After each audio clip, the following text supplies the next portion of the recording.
Hey everyone, welcome back to my channel. If you are a Spotify user like me, you know how important playlists are for setting the mood, discovering new music, or organizing your favorite tracks. But did you know that editing your Spotify playlist on your Android is super easy?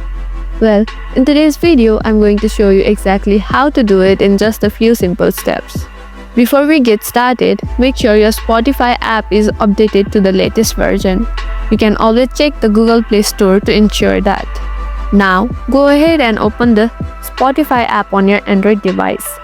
Once you are in, head to your library by tapping the library icon at the bottom of your screen. Here you'll see all of your playlists, albums, and podcasts.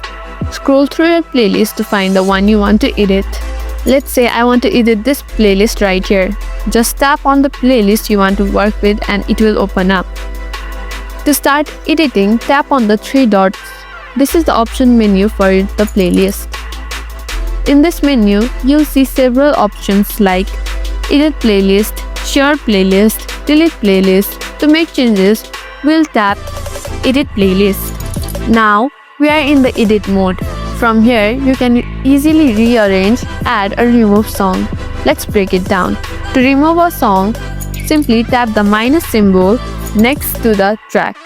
It will disappear from your playlist right away.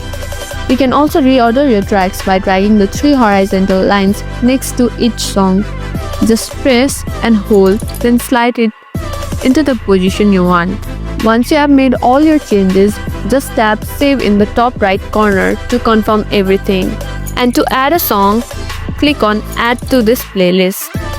And you can choose any of the song and click on the plus sign next to the song, and this will be added to your playlist. And that's how you edit your Spotify playlist on Android. Whether you are cleaning up your playlist, adding new songs, or rearranging your tracks, it's super easy to do.